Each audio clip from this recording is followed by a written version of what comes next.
Well, head coach Andy Reid has the highest winning percentage after a bye week in NFL history. The Chiefs stay perfect on the season by taking yet another win away from the 49ers, and Coach Reid improves to 22-4 after the bye. We're going to break down Kansas City Super Bowl LVIII rematch victory and hear from Big Red now. What is up, Chiefs Kingdom? Happy Monday. I'm Hayley Lewis, and this is Chiefs News Daily. It is yet another Victory Monday in the Kingdom. And there's lots to talk about as Kansas City now turns their focus toward a division rival. First, give us a like and subscribe right here on the KCSN YouTube channel, and let's get into this one. Back from the bye week and straight to the Bay, Kansas City had a lot to prove going into Week 7 against the 49ers, marked as the Super Bowl LVIII rematch. So let's break down this victory, bringing you the game recap, need-to-know moments, key injuries, and of course some post-game interviews.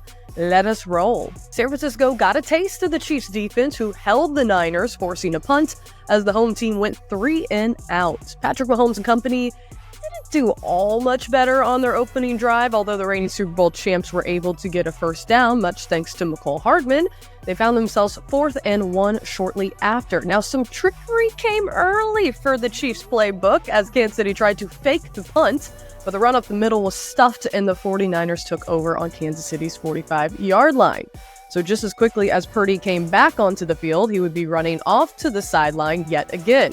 On first down, Purdy connected with Justin Reid.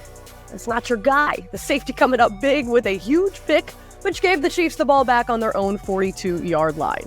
Now, heading into Sunday's game, Purdy had 3 interceptions on the season. I want you to keep that in mind for later. As soon as KC found themselves in the red zone, the issues continued. First a sack, then it was a tip pass, resulting in an interception. So the Chiefs defense held as the Niners took over, forcing San Francisco to punt as the pressure brought by Derek Nottie and George Karlaftis made that happen. However, the 49ers defense returned the favor, and after a sack on third down, the Chiefs punted for the first time in this one. San Francisco was able to get enough yardage to send a 55-yard field goal through the uprights, and the Niners took the early 3-0 lead. So as the first quarter came to an end, Mahomes starting to get a little bit of momentum going, again connecting with Noah Gray on 2 straight downs and creeping into Niners territory. So end of 1 after that, Chiefs down 3-0. So on to the second quarter we go. Mecole Hardman got things cooking with a nice little 20-yard gain coming off of a jet sweep. The Chiefs kept it rolling with another first down thanks to the rookie Xavier Worthy, and they started to get that momentum. Then comes the play that got a lot of NFL fans thinking. A 2-quarterback set. Yes, you can see it here. Into the game comes backup QB Carson Wentz. No, Mahomes is perfectly fine, just both quarterbacks lined up next to each other. Wentz actually took the snap and gave the handoff to Kareem Hunt, who gets stopped just short of the end zone. The trickery coming early. No treats, just tricks from Andy Reid. The very next play, Hunt finished the drive with a rushing touchdown, and Kansas City took their first lead of the game, 7-3 in the second quarter. The defense kept their foot on the gas, forcing another 3 and out by San Francisco. Now, Josh Briscoe points out that the 49ers actually entered Sunday's game with 5 3 and outs through their first 6 games. And according to the broadcast, in the first half, the 49ers had 3 3 and outs and 2 4-play drives. So the Niners punt, and Hardman took full advantage. Mecole returned the ball all the way down to the 49ers' 30-yard line after a 55-yard run. Much thanks to some great field positioning, the Kansas City Chiefs were able to find the end zone again by none other than Kareem Hunt for his second rushing touchdown of the day. The 6-yard run gave the Chiefs a 14-3 lead with just under 7 minutes left in the first half. So Purdy back with the ball. Sacked by George Karlaftis on second down, San Francisco would punt shortly after, giving the Chiefs the ball back with about 4 minutes left to go in the second quarter. So before the first half came to an end, some pressure from Joey Bosa forced a Patrick Mahomes incompletion on third down, and Kansas City had to punt again, giving the runners-up one more chance before the half. With about 37 seconds left in the half, the Niners set up on the Chiefs' 14-yard line after George Kittle helped get his squad in striking distance. But the Chiefs defense again was the star in this one, stuffing San Francisco's drive, making the 49ers kick a field goal from 24 yards out. At the half, 14-6, the reigning Super Bowl champs on top. All right, let's move on to the second half. Here we go. Third quarter, the Chiefs opened up the second half with the ball, only to get picked off and give the momentum right back to the Niners. Mahomes' pass was intercepted after Worthy fell down on his route. That would be his second and final pick of the day. QB1 now has thrown 8 picks so far this season. Now, San Francisco took full advantage of the turnover. Brock Purdy would eventually run it into the end zone for a 1-yard rushing touchdown, pulling the game within 2 points after a missed PAT kept Kansas City ahead 14-12. So after 2 incompletions on the next drive, the Chiefs punted the ball right back to San Fran. But like I have been saying all game, the Chiefs defense held their own. They got Mahomes another chance. This time it was the rookie, Chris Roland Wallace, with the interception picking off Purdy for the second time so far in this one. Travis Kelce helped continue to move the chains for Kansas City. Then Mahomes handled business himself. From the 49ers' 37-yard line, a 3-time Super Bowl champ found space down the sideline for a 33-yard gain, setting up Kansas City on the 4-yard line. Now, a play later, the Chiefs were on the 1-yard line as the third quarter came to an end. Now, one thing to note before we move on to the fourth quarter, Jalen Watson left for the locker room and Najee Johnson came in to replace him. Now, the Chiefs later shared that he was questionable to return with an ankle injury. He was downgraded to out. Nate Taylor with The Athletic shared that he was spotted leaving the stadium with crutches and a cast. We'll have more on that later. So fourth quarter, here we go. After Hunt was stuffed and then a play with McColl kind of went wrong, Mahomes took it up the middle for the score.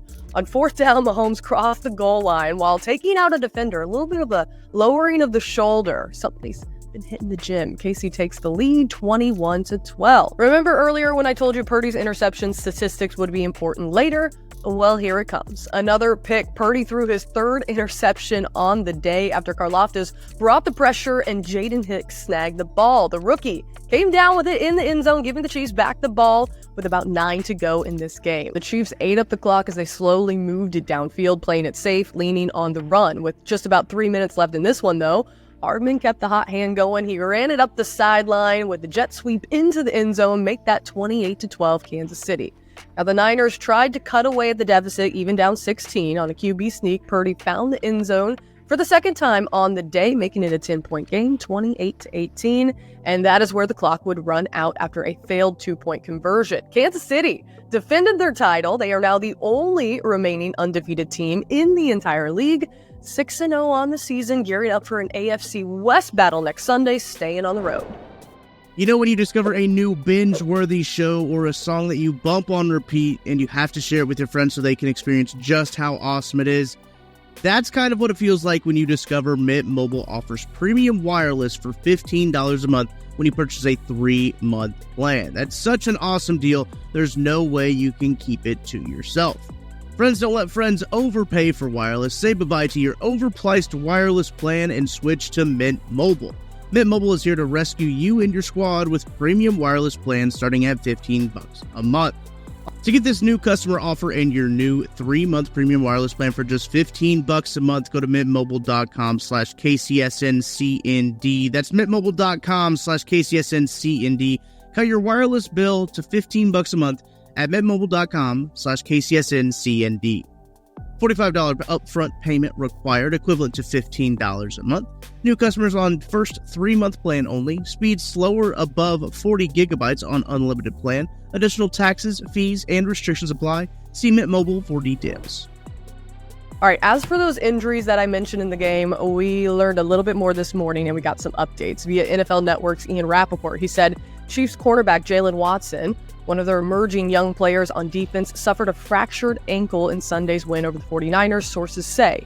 He'll have more imaging done today to determine if a return this season is possible, but a tough reality for an up-and-coming corner.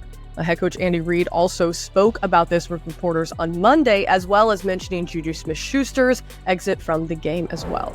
I would tell you, Watson, it's not going to be good. And he won't be ready this week. Juju won't be ready this week. So, two different things there. Yeah, really, all those guys on the practice squad, we've got a lot of trust in. So, and feel good about. And we've talked about it a little bit. I'm gonna get with Veach here after we're done, and we'll go through everything. So. But I just came out of an offensive meeting and had a chance to talk to those guys and see what their thoughts were. We'll see. I haven't had a chance to really get with Veach on it. Alrighty, folks, that does it for another episode of Chiefs News Daily. As always, we'll be back again tomorrow. In the meantime, we ask that you like and subscribe right here on the KCSN YouTube channel. Have a great rest of your Victory Monday. We'll see you back here on Tuesday.